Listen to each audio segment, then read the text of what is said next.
In the frozen plains of northeastern China, during the chaos of World War II, a dark secret was hidden from the world.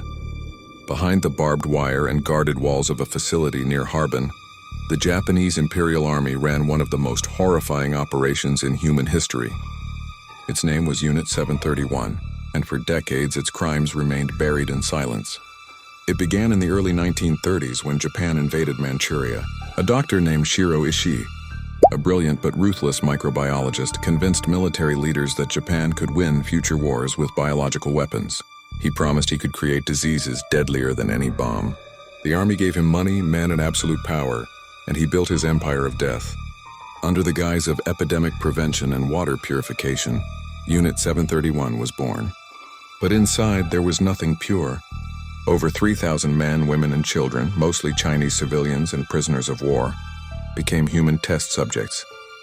The Japanese referred to them as maruta, meaning logs. To them, they weren't people, they were expendable material. Victims were locked in sealed chambers and exposed to deadly bacteria, plague, anthrax, cholera. Doctors watched through glass as they suffered, documenting every second. Others were tied to stakes in open fields, while soldiers dropped bombs filled with fleas carrying disease.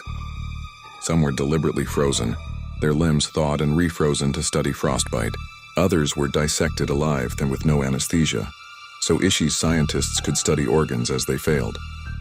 Each experiment pushed the limits of cruelty, all in the name of science and war. As the war spread across Asia, Unit 731's research grew. They built sublabs across China, secretly testing biological weapons on entire villages. Tens of thousands died from man-made outbreaks.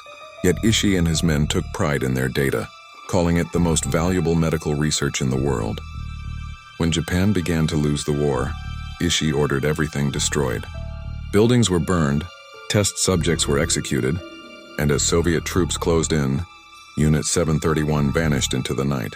The world had no idea what horrors had been carried out behind those walls. After the war, the United States discovered Unit 731's existence, and what they found was horrifying. But instead of justice, they made a deal. General MacArthur offered Ishii and his scientists immunity in exchange for their research. The US wanted the data, the results of human experiments they could never legally perform themselves. And so Shiro Ishii lived freely. He was never tried, never punished. Many of his men went on to become doctors, professors, even leaders in Japan's medical community. Their victims were forgotten, their names erased from records. For decades, Japan denied it ever happened, but survivors, historians, and declassified documents later exposed the truth. In 1984, shocking photographs surfaced, showing diseased corpses, surgical tables, and frozen remains.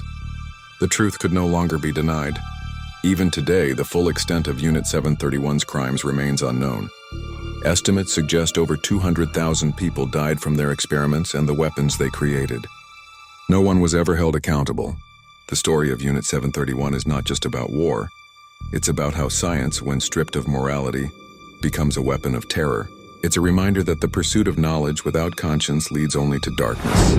And in that frozen land outside Harbin, beneath the ruins of a forgotten base, the ghosts of Unit 731 still whisper their story, so the world will never forget.